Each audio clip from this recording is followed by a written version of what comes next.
The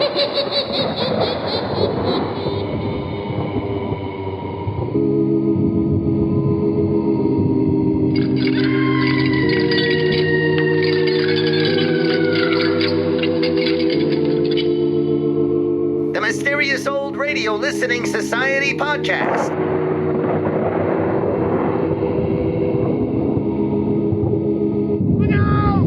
Welcome to the Mysterious Old Radio Listening Society, a podcast dedicated to suspense, crime, and horror stories from the golden age of radio. I'm Eric. I'm Tim. And I'm Joshua. We love mysterious old-time radio stories, but do they stand the test of time? That's what we're here to find out. For this week, I've chosen 20 Minute Alibi from Casey, crime photographer. Before his radio debut in 1943, the character of Jack Flashgun Casey was created by George Harmon Cox for a 1934 issue of the pulp magazine Black Mask. After that first appearance, Casey would go on to be featured in radio, film, theater, novels, and comic books. Initially, the radio series was called Flashgun Casey, and over the course of its nearly 12-year run, it was variously called Casey, Press Photographer, Crime Photographer, Casey, Crime Photographer, and then back to Crime Photographer. Matt Crawley served as Casey for the first few months, and after that role was played by Stats Cotsworth, reporter Ann Williams, Casey's constant companion, was played primarily by Jan Miner, who would later become famous for telling people, "You're soaking in it." Those ads for Palmolive. St. Paul native Alonzo Dean Cole of The Witch's Tale fame provided most scripts for the series, although this particular episode was written by Robert Sloan.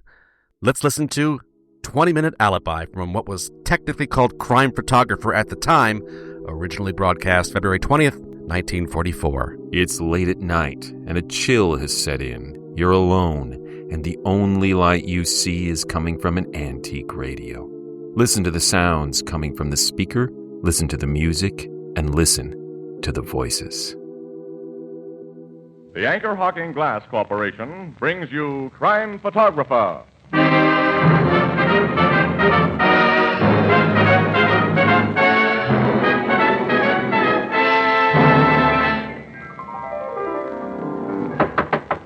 Open the door, Richard. Open the door, Richard. Hey, what's wrong with you, Mr. Marvin? Huh? There ain't no door to open. You're already inside. Why, Ethelbert, haven't you heard that song? You mean that is the name of a song? Certainly. Haven't you heard it on the radio? You know, Mr. Marvin, I never get a chance to listen to the radio. What I mostly hear is Anchor Hawking is... That's right. Anchor Hawking Glass Corporation is the world's largest makers of household glass.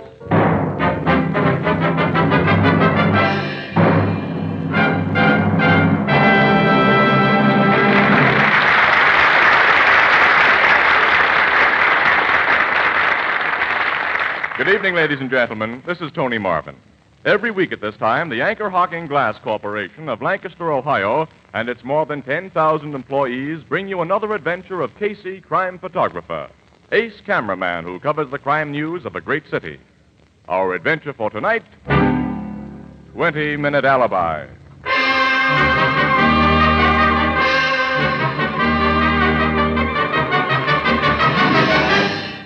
Late afternoon, in the office of the Acme Insurance Company.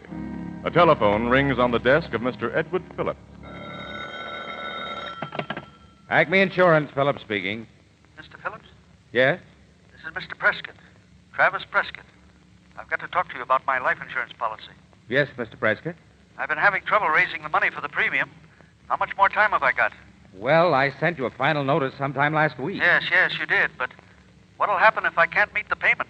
Why, after today, I'm afraid the policy will have to lapse, Mr. Prescott. Lapse? Yes. In other words, you won't be insured after today. What time is it now? Why, 4:45.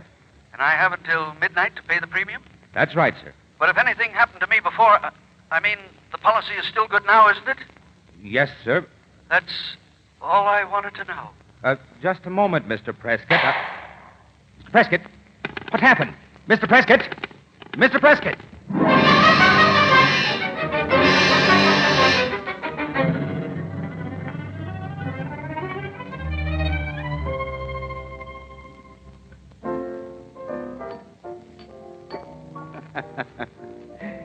Congratulations, Ethelbert.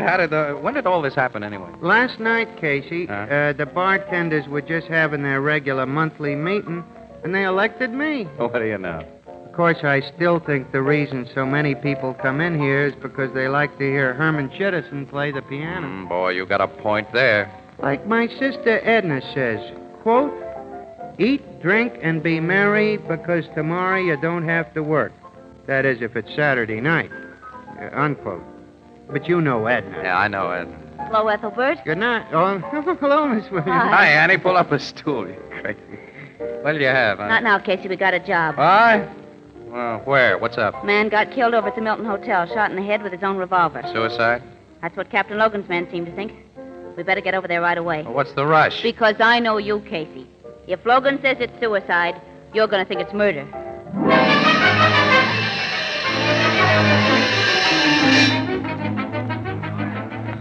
Come on, Annie. We're going to have to shoulder our way through this. Gosh, there's enough cops in this hall to launch a battleship. Here, where are you going? Press, Commissioner. Gentlemen of the press. Her, too? No, officer, I'm a lady. It's all right, Dolan. They can come in. Yes, sir. Thank you, Logan. Well, old boy, it's awfully decent of you to let me solve this case for you. Now, don't start masterminding, Casey. This is a very simple job, and all you have to do is take pictures. Oh? The murderer's confessed, has he? The murderer has not confessed. There isn't any murderer, understand? This is a simple case of suicide, and let's keep it that way. Okay. I didn't say anything. Maybe not, but you're thinking. Well, one of us has to think, huh, Logan? What? Oh, don't pay any attention to him, Captain. He just got up on the right side of bed this morning. Well, he won't get up at all tomorrow if he doesn't watch his Well, come on. Where's the body, Captain? Over here, behind the sofa, right next to the telephone stand. This where you found him? I didn't find him, Casey. My men found him. What's his name? Prescott. Travis Prescott. You live here in this hotel? Oh, he was a salesman, lived uptown, but used this room as a sort of downtown office. Watch it, Logan. What's the matter? Just taking a picture. Don't get scared. Now, you can put your clodhoppers anywhere you want. Thank you. Say, what makes you think it's suicide, Logan? Oh, just a wild hunch. Prescott was found with a gun in his hand and a bullet hole through his right temple. Powder burns on the face prove that the gun was fired at close range, and a neat little suicide note was found in the carriage of his typewriter. Is that enough of a hint, Mr. Casey? No. Then I'll let you speak to Mr. Phillips. Mr. Phillips. Yes, Captain Logan. Will you please tell this gentleman that Mr. Prescott called you up at 5:15 this afternoon, that he didn't have enough money to pay the premium on his life insurance policy, and that you heard him shoot himself while you were on the phone? Now, wait a minute, Logan. You can't hear a man shoot himself. You got to see it. Well, this was practically the same thing. Mr. Phillips was still on the wire when the shot was fired. That doesn't mean anything. The murderer could have phonied up the whole setup to make it look like suicide. Use your head, Casey. If you wanted a murder to look like suicide, would you kill a man while he was still on the phone? He's got you there, partner. Oh, okay, mastermind. You go to your church and I'll go to mine. Now, just a second, Logan. Has anything in this room been moved since Prescott's body was discovered? You know better than that. Not till my tech men get finished. Then it's murder, my friend. Good old premeditated homicide. What do you mean? Look at the telephone, Logan. Didn't you say Mr. Phillips here heard the shot over the wire? But I did hear. Well, then if Mr. Prescott committed suicide, how did the receiver get back on the hook? Only one person could have hung up that phone after Prescott was dead, Logan, and that's the murderer. Now, wait a minute, Casey. I thought of that, too. It's just probable that Prescott put it back himself. Well, after he'd been shot through the head. Well, it's possible, isn't it? He could have staggered and dropped it back into place as he fell to the floor. Sure. He could have played a violin concerto on the way down. Oh, will you shut up? It doesn't make sense, Captain. Casey's right about this being murder, and you know it. I don't know anything of the kind yet. Mr. Phillips, tell me, did you hear the phone click after the shot was fired? Why, now that I think about it, Yes, I am sure I heard a click, as though the receiver had been placed back on the hook. Funny you're remembering it now.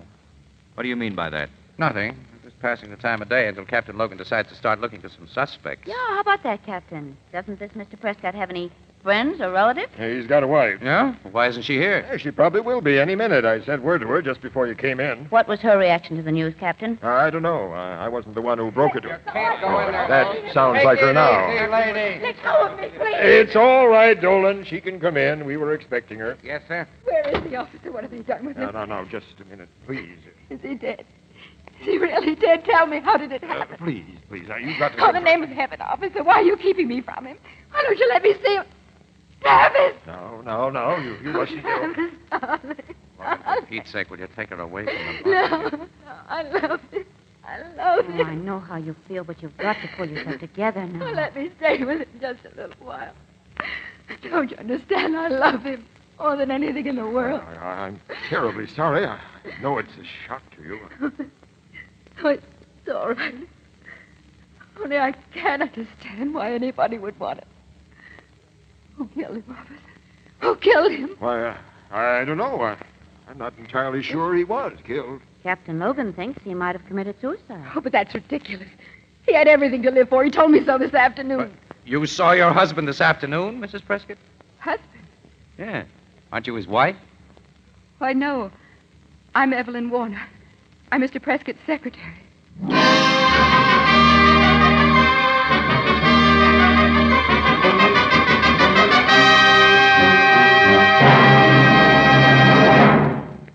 Day after tomorrow is Washington's birthday, and I'm sure you'll want to observe at least one good old tradition. So how about serving a delicious home-baked cherry pie for dinner? You'll find mouth-watering recipes in any good cookbook.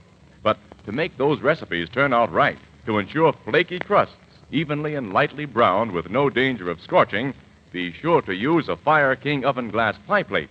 You see, Fire King oven glass absorbs oven heat so uniformly that it practically ensures baking results. Now, you'll find a wide selection of Fire King oven glass at your favorite chain, variety, hardware, and department stores, separate pie plates in different sizes, as well as casseroles with pie plate covers, and smaller pieces for baking individual deep dish cherry pies. Fire King oven glass prices are unbelievably low, and each piece is guaranteed for 2 years against oven breakage. Ask for Fire King oven glass by name, another product of Anchor Hocking. A great name in glass.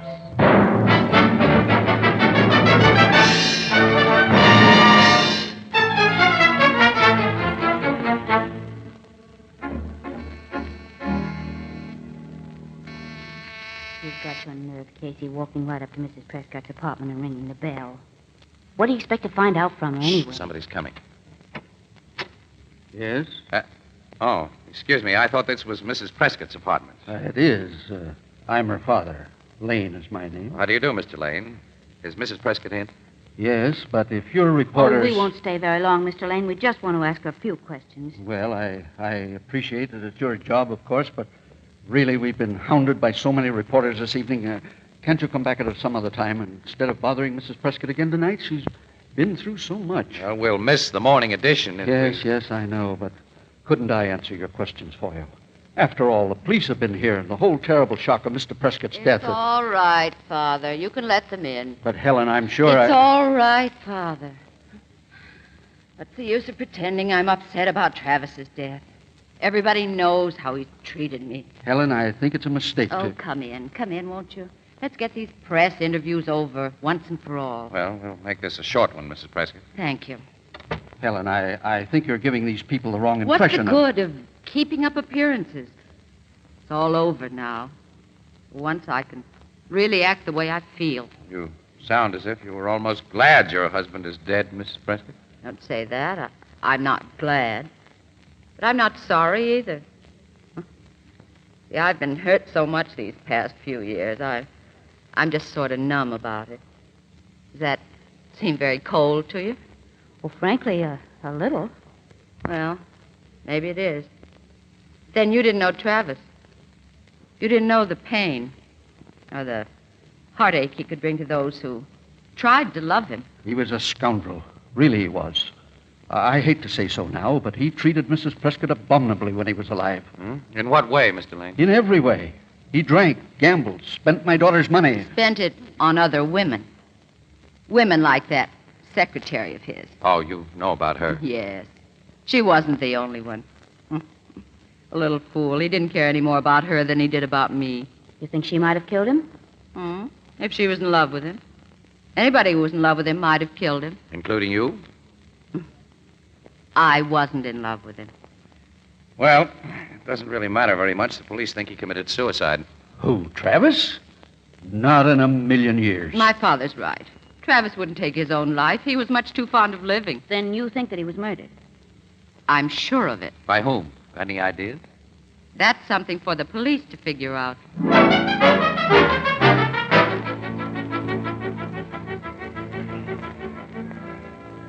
Hey, look, try to remember, will you? After all, you're the doorman here. You ought to know what time Mrs. Prescott came home this afternoon. Well, I do remember, but I don't know that I can pass that information along to you. I've already passed it along to the police. But we're practically policemen. Show 'em your press badge, Casey. And will you stay off my side? We're confusing the guy. I'm not confused. I know when Mrs. Prescott came home. Oh, yeah? When? About 5:15. 5:15, huh? That's just a half hour after her husband was killed. She could have done it, Casey. Only takes about 20 minutes to get here from the Milton Hotel. 25 at the outside if she came right over. That's just what I was thinking. Say, tell me, Mac, did she come home in a cab? Yes, I believe she did. Alone, or was she with her father? Oh, no, she wasn't with her father. Mr. Lane came home at least half hour earlier. About 5:45. No, just about. Maybe a few minutes before. Yeah, well, that lets him out, but it doesn't make it any too cozy for her. Well, thanks for the tip, old man. Here's one for you. Much obliged to you, sir. Come on, Annie. We got work to do. Well, wait a minute. You don't have to yank me off my feet. Where are we going? Back to the car first. Gee. Then we're going to drive down to... Say, wait a minute. What's the matter? Quick. Get up against the side of the building. I got a flash of that dame in the lobby. She's coming out. What dame? Who's coming out? Shh. Mrs. Prescott. There she is now. Look how she's dolled up. A nice time for her to be gadding about. Where do you suppose she's going? Keep your eye on her, Annie. We may have to tail her. Look. She's getting into that parked car on the corner. For Pete's sake, get ready, kid. We're going to follow that car. Why? Whose is it? Don't you recognize the guy behind the wheel? That's Mr. Phillips, the insurance agent.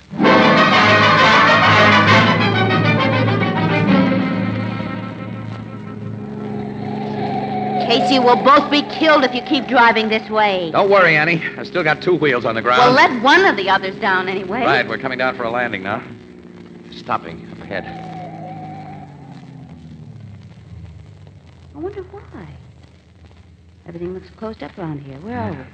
Downtown, near River Street. These are all office buildings. Wait, they're going inside that gray one on the corner. Well, don't give them a chance to get away. Come on, Annie.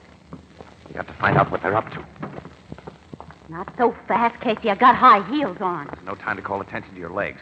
We're in a hurry. Oh, don't be so manly. We'll catch up with them. If we don't get a move on. Well, there they are. Going in that side door off the lobby, see? I hope they're not trying to give us the slip. That's what I hope. No, it looks like some sort of office on the first floor. Hey, it is an office. Oh. Acme Insurance Company. I'm going to find out what they're up to. Easy now. Mr. Phillips might be back there with a gun. Come on, we'll take a chance. Don't tell me you're going to hold my hand. Just across the threshold. There. Now you're on your own. Hey, what the... Take it easy, Casey. Logan, what... Captain Logan. What are you doing here? Minding my own business? What are you doing? But, now, look, Logan, don't be like that. We've been following that Phillips guy and Mrs. Prescott. They came in here a second ago. Didn't you see them? Yes, I saw them. I sent for them. You what? I sent for them, Miss Williams. Well, it's about time you got wise to yourself, Logan. Are they in this thing together? Did they cook up some kind of scheme to kill Prescott and collect his insurance? Well, not exactly. Not exactly. Well, what do you mean? Come on, give. What have you got on them? I just asked them to come down here so I could have a look at Mr. Prescott's insurance policy. Aha! Good boy, Logan. That dame is suspect number 1 on my list. Mine, too. She had motive and an opportunity to commit the crime. When? Tell me about it. At 4:45, when Travis Prescott was murdered, too.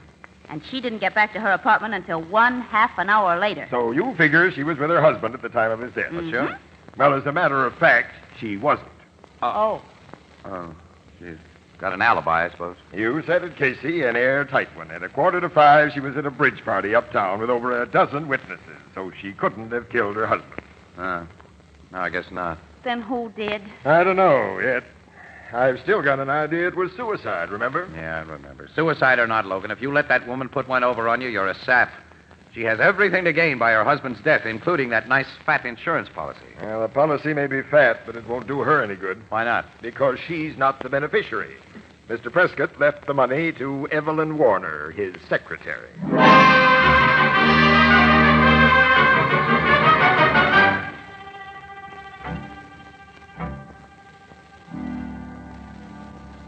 What do you want, Mr. Casey? Well, I'll tell you, Miss Warner, if you'll just take your foot away from the door and let us come in. No. Please, I'm awfully busy right now. Can't you two come back some other time? And find you gone? Why, no, of course not. What makes you think I was going anywhere? Don't you dare come in here. Why? What are you hiding? Nothing. Nothing but a half-packed suitcase. I can see that from here. Go away. I will in a minute, Miss Warner. Come on in, Annie. Right you are. Big idea, sister. But you know it's bad news to run away at a time like this. It's practically an admission of guilt. I don't care what it is. You mean you killed Mr. Prescott? No. According to what Logan tells me, you were at the office with him this afternoon. Of course I was. I was his secretary, wasn't I? I was there until 4 o'clock. And where were you after 4 o'clock? Mr. Prescott sent me out on an errand. And why are you so anxious to get away now? Because I know what'll happen. They'll send me to the chair for something I didn't do. If you didn't do it, you got nothing to worry about, Miss Warner. But all the evidence points to me. The insurance policy, the fact that I worked for him, even the fact that I was in love with him. There's only one fact that really counts. Can you prove you were not with Mr. Prescott at 4:45 this afternoon? No. The only man who could prove it for me won't help me. Who's that? Mrs. Prescott's father, Mr. Lane. He knows I wasn't at the office at 4:45 this afternoon, but he'll never tell the police that. Why not? Because he hates me. I'm sure he does. Any man would hate me for breaking up his daughter's marriage. But he wouldn't send you to the chair for it. Besides, Mr. Lane doesn't strike me as the kind of a guy who'd blame you for what happened. He would. I know he would. I can't take a chance. You can't take a chance because you killed Travis Prescott. No!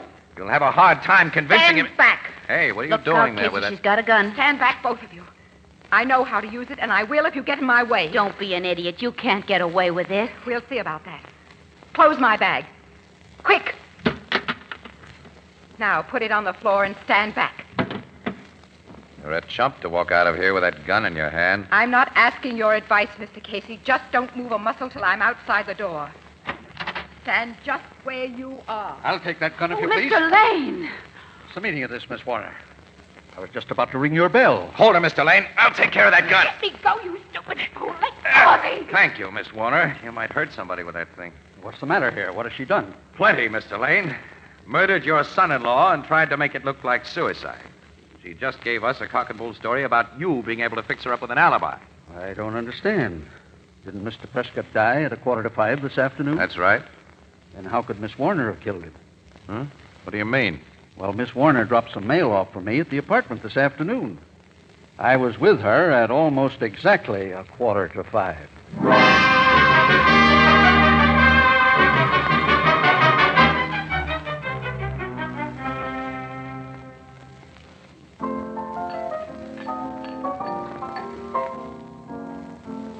Say, Casey, you've been sitting there for the last 15 minutes without opening your mouth.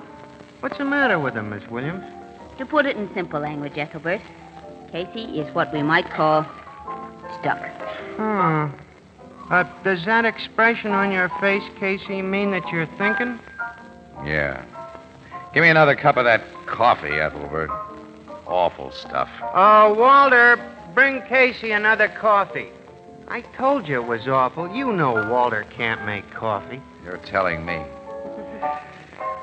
Annie, I give up. As far as I can make out, nobody was at Mr. Prescott's office at 4:45 this afternoon. Well, at least Mr. Prescott was there. I'm beginning to wonder. Boy, if he was alive, he'd probably have an alibi, too. Maybe Logan was right. Maybe it was suicide. Certainly beginning to look that way. Only there's something awful fishy about that phone call. You think Mr. Phillips is lying? I don't know. He's got plenty of witnesses from his office. But there might have been some shenanigans at the other end of the line. Oh, say, Ethelbert, if that's for me, you know what to tell him. Right, Casey. You know me. Excuse me, folks. Hello, Blue Note. Ethelbert speaking. Deposit 5 cents, please. Yeah, wait. I'll have to get... Hey, wait a minute. I just picked up the phone. If you'll give me your name and address, we'll return your nickel. But I didn't put in a nickel. You should deposit 5 cents before you dial. Please hang up and dial again. Hey, look, lady. Hello? Hello? Goodbye. Must have been a wrong number. Blue Note, Ethelbert speaking. Wrong number. Excuse it, please. I thought so. Oh, dear, these telephone operators. I have more trouble. Hey, wait a minute, Ethelbert. You know, wait a minute. You give me a hunch. Huh? The telephone operator, Annie. That's who I want to talk to. Come on. Where are we going? Back to the Hotel Milton. I want to talk to the operator at the switchboard.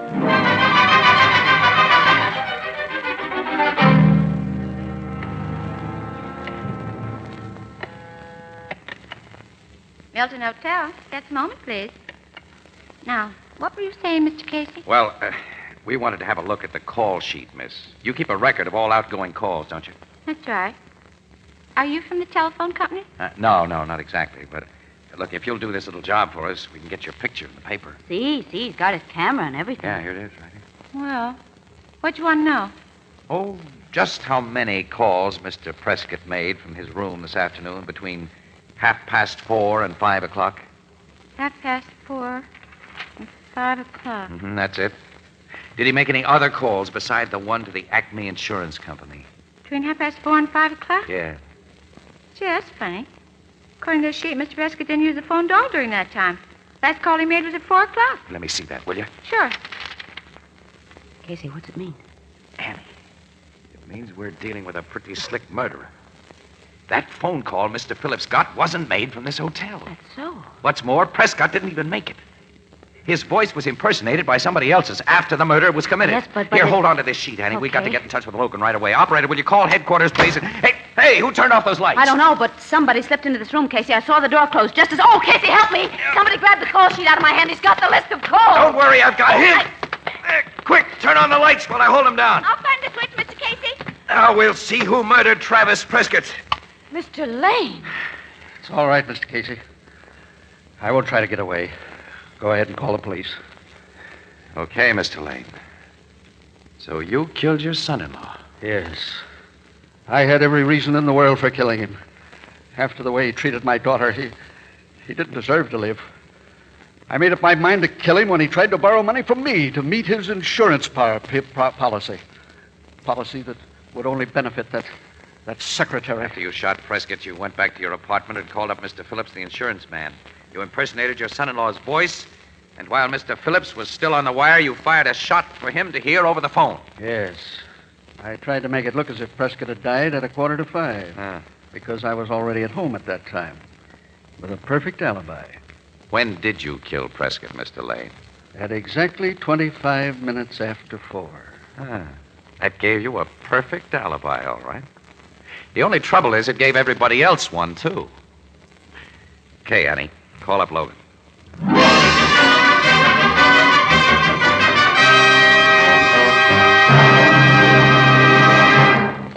Back in the 1920s, the average grocery carried only a few hundred items. Today, big food markets sell literally thousands of different products, different grades and different brands. If it weren't for glass containers, marketing would indeed be a very perplexing problem. But thanks to transparent glass, marketing is not only simple and easy, but it's also fascinating. For glass lets you see exactly what you buy before you buy it. It lets you decide immediately whether the product is what you want or not. Yes, the colorful array of gleaming glass-packed foods on your market's shelves is exciting and stimulating. It makes shopping a pleasure. And when you're in a hurry, when you aren't sure what to buy, what brand, what quality, what size, play safe and buy foods packed in crystal clear sanitary Anchor glass containers, protected by tamper-proof Anchor vacuum caps. Both products of Anchor Hocking. A great name in glass.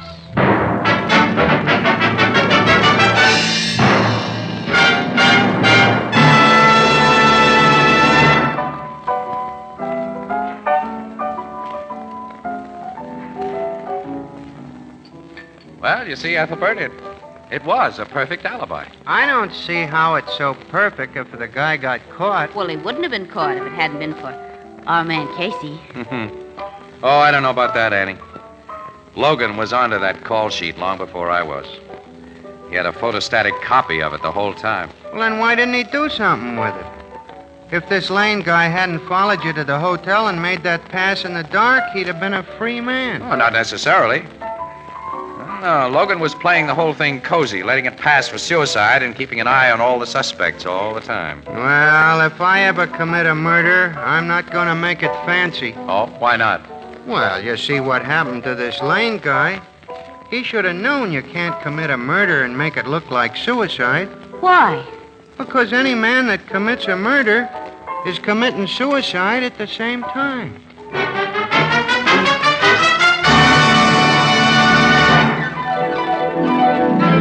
Crime Photographer, starring Stotts Cotsworth as Casey, is brought to you each Thursday by the Anchor Hocking Glass Corporation, makers of Fire King oven glass. Anchor glass containers, Anchor caps and closures. All products of the Anchor Hocking Glass Corporation. A great name in glass.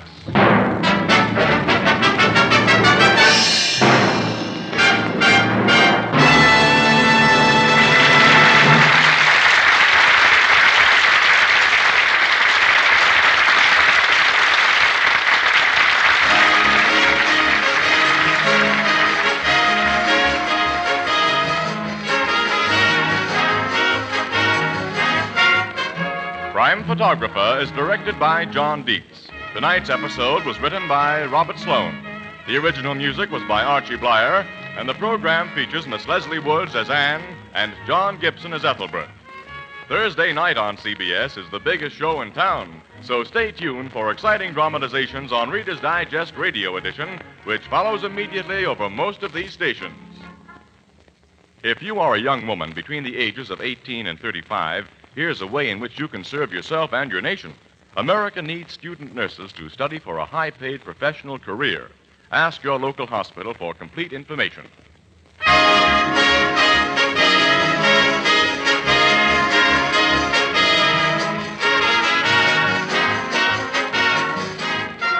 This is Tony Marvin saying goodnight for the Anchor Hocking Glass Corporation, the world's largest makers of household glass.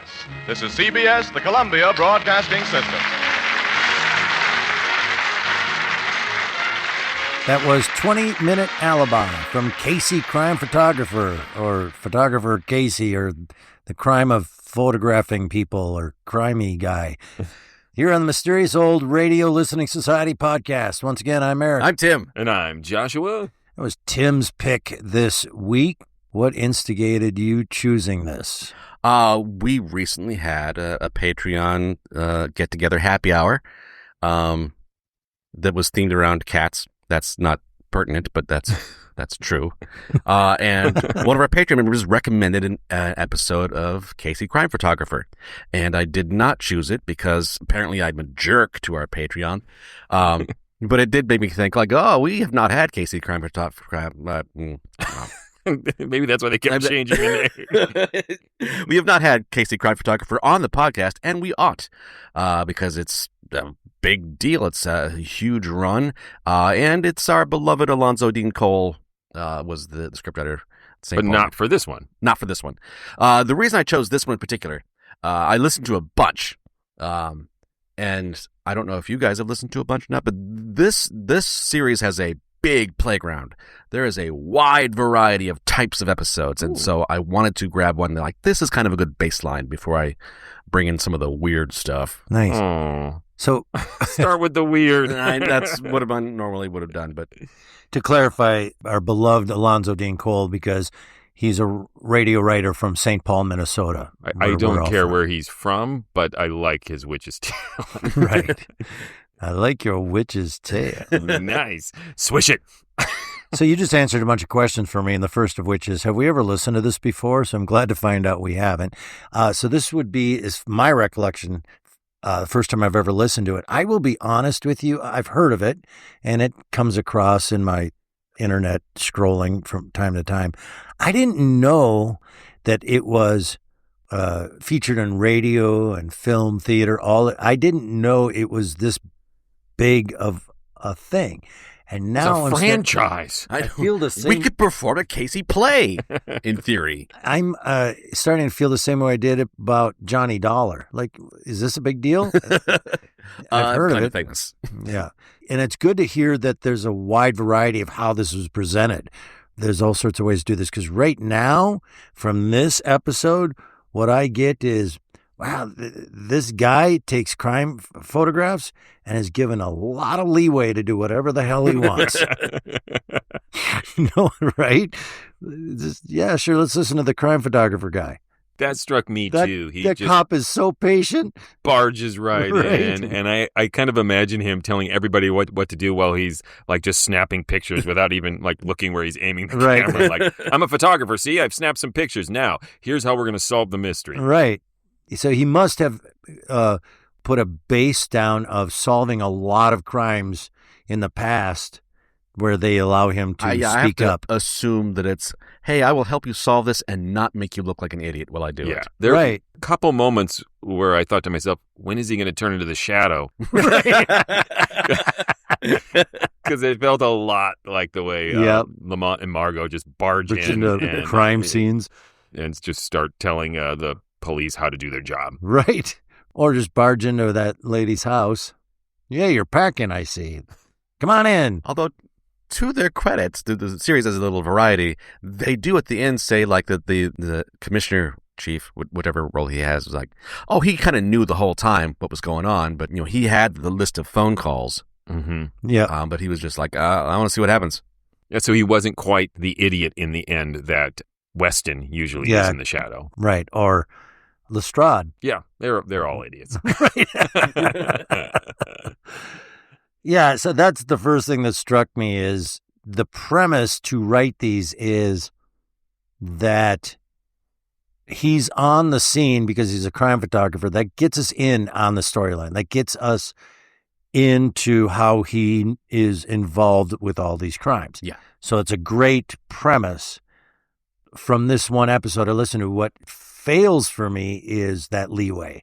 I'd rather he took the pictures, saw some things, kept it to himself, and did the investigation on his own instead of... The whole drama takes place in the developing room.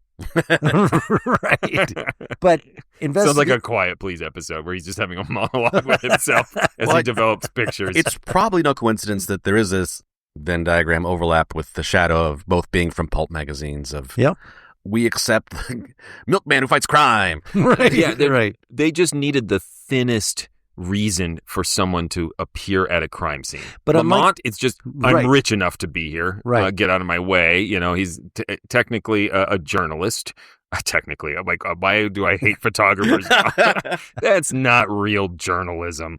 He is accompanying a journalist. But this is a great in to put a character in crime scenes that they can solve. Much better than Lamont's premise of just showing up. So I like the premise of that, right? Yeah, and I mean, I'm guessing it ran for 12 years, that probably some of the earliest episodes actually had him taking pictures that solved the case. But at some point, if you're running a show for 12 years, it can't be every episode. It somehow involves photography. Yeah, why not? You've always got a scheme for recycling material. And I will confess again that I'm kind of lowballing the series with this episode. Mm-hmm. I really like the series, and one of the things I like about it that it's not so much highlighted here is the music. The music in this series is pretty cool. Yeah, that you just get a taste of it in here from the recurring trope is to go to this bar with its piano bar. That's my favorite thing about this, and I've heard one other Casey crime photographer, so I know that it's part of the structure, is the guy at the piano bar extolling the virtues of anchor hawking. Yes. Yeah. Yeah, and that he is sort of exists, or it feels like exists with hang out at a bar with a guy who pitches kitchen glass. Yeah. Right. And I really like that framing sequence. I think that's a really cool idea, and that they just have a pal of theirs who is a barfly, right? Or is he an he's actual the bartender, reporter? I think. Oh, he's the bartender. Okay. The guy they talk to. What's his name with an E? Yeah. I haven't listened to it. I've bizarrely seen so many E names. I'm like Erlickson, Heinrich, Endgame. I don't know. Elephant. How many did you listen to? Half a dozen. And all over the spectrum of these? Yeah. A lot of different kinds of stuff. Is the spectrum by year, or is it different, like structures? Like there's one that you go maybe 5 minutes in and get sort of Columbo-like, like the people involved with the crime, what's kind of happening to them before any of your familiar characters show up. Mm-hmm. Interesting. The whole kind of genre can shift. But did they do that format shifts by year? Like it was this style from this year to this year? I think just episode by episode. Episode by episode they shifted? That's a strong statement, but that seemed to me to be that of just... Interesting. What's his last name? Casey Kasem. Casey's his last name. What's his first name? Jack Flashgun Casey. Jack, that's right. What is flashgun? Is that a term for a camera? Like those old speed cameras. Okay. That old, like, which I wish they would have had that sound effect instead of the shunk. That is my one, like every time he took a picture, like, oh, that was a sad sound effect. You mean the big 1860s exploding gunpowder? No, I mean like those like gangsters gunned down, and then the guy there with his camera and just louder than the gunshots that killed them. Floods the area with light. What I enjoyed about this episode is the energy. The actors were really committed, and it moved. It had a good pace. It went through the mystery really fast, but there was nothing really that stood out to me. It makes a lot more sense hearing that you wanted to like have a baseline before you brought the odder ones. I guessed the solution, which again, to me, isn't a big deal. I was talking to the radio show going, have you thought maybe it wasn't him on the phone? Well, yeah. And it's funny you say that because this is rare for me. You've written a script we're going to figure out when I figure it out in the first 5 minutes. The first thing I thought was, oh, well, there's no way to prove that was him on the phone. And then I was like, well, I'm never right. I don't know what's going on ever. And at the end I went, you wrote something I could figure out? Get back in your writing room and try again. It creates a great opening hook. I did like that. Yep. Those first couple minutes of him going like, so if I kill myself right now, I'm good. All right. It's not complicated, but I also liked the little, how do you know he didn't commit suicide? Who hung up the phone? Yeah, and I love the like, maybe he dropped it onto the hook. It was a great, really accurate dying scene, and he took the time to hang up the phone. You're a terrible cop. That assumption is ridiculous. If you watch enough true crime or courtroom documentaries, occasionally I am flabbergasted at actual trials and what lawyers will try to put forward to a jury. So I could actually, when the inspector was saying like, well, maybe you just landed right there on the hook, I was like, I kind of believe that there could be a prosecutor out there who or a defense attorney who would put that forward. I watch a lot of that true crime stuff, and I'm always amazed. Be like, well, obvious this guy's or this person's the guilty person, right? To find out what the defense is going to come up with, and almost every time, like, that is just ridiculous. Well, we don't know. It could be a guy that he was cloned. Maybe he was cloned. But I give the defense way more leeway because their job is not to prove the case. Right. That's their job, is to just spread doubt. Yeah, right. But, I get angrier when it's the prosecution because their job is to actually prove the case. Right. That's their burden. But the defense does, in a lot of times, come up with just insane doubt. Like, how do we know that we are actually here? The universe is entropy. We could be brains in jars. Right. Not guilty. I call mistrial on the human race. In this episode, they totally won me over. Like, it just takes this little moment of charm. I don't know if you remember it. Mr. Ring, this is a different episode, but I think it was this one of when his reporter friend, I'll learn his name at some point, comes to meet him in the bar. After he's been talking to the bartender, and she shows up, and the bartender says, well, goodbye. It sounded like a flub, because like they're laughing. And if that's scripted, that's a great performance of Yes. I think that's what I was trying to describe as energy. It felt alive, and that the actors were really in the moment. And occasionally, especially these formulaic radio shows, you get the idea that like you can sense them dropping each page of the script. Yeah. Closer to the bar. I'm closer to the bar. Yes. Or like covering up your neighbor's script. The killer, the father, had a terrible stumble over last night when he was confessing. Oh, yeah. One of those ones where he had to say the word 3 times in a row to get it. I suppose this is important, explaining the... He had a Basil Rathbone, I think is what we call it. You Rathbone that line. Yeah, he pulled a Basil Rathbone. Pulled a Basil Rathbone. Rathboner. Rathboner. There it is. Also known as the boner of wrath. There's a T-shirt I don't want, but it's coming. I dare you to wear this around. That's what it says in the bag. I don't want it, but it's coming. It's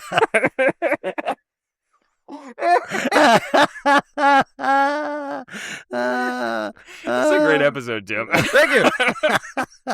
Yeah, I'm gonna bring some others later on that like if you're like this is a little variety, a little spicier, and like yeah, I like the other one better. This doesn't really have the Rathboner feel that I've come to expect. Oh.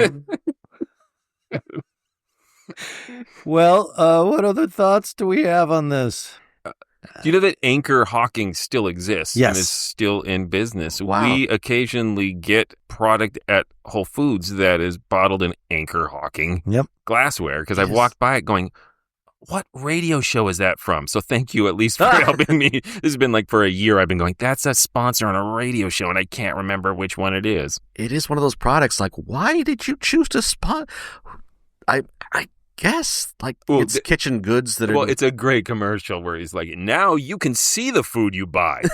Right. Anchor Hawking also sounds like a DC character. Spoken like someone who's never read a DC comic book. Oh, I read him. That's why I gave up on him. Moved over to Marvel. Wow, this took a turn. Wow. Here comes the boner of wrath. Is that how we're going to solve this? Boner of Wrath, an Image Comics character. Yes. Todd McFarlane again.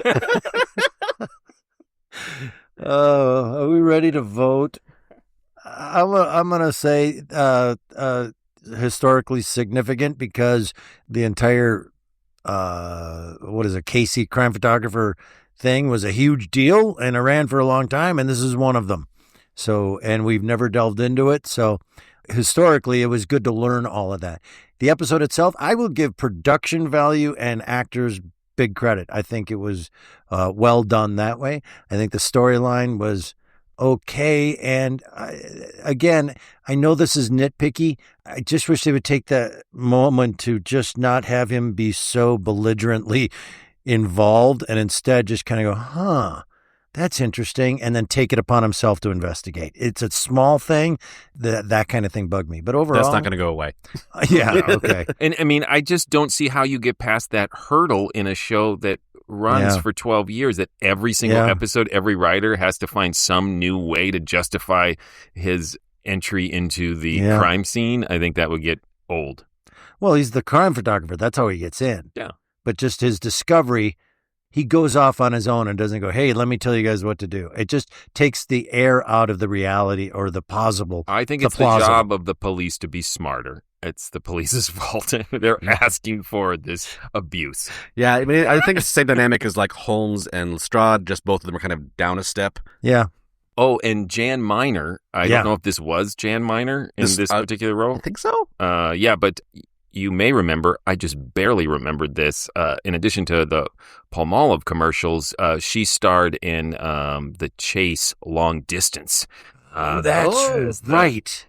Desperate wife trying to save her husband from... One of my favorite radio shows of all time. Yeah. I love that. That is Jan Miner. I forgot. You're soaking in it. Madge, right? Yes. Yes. I mean, I mildly apologize for bringing in what I know is like, this isn't one of the best, but it's an investment in the future, and I think you'll be glad I did it in the long term. I'm glad you did it now. So we should wait and save our vote until we've heard more. Then we can go back and see how this one compares. Well, you just in the future ramp up your vote a little expectation of like, I might have been a little lukewarm on this, but it's so much better.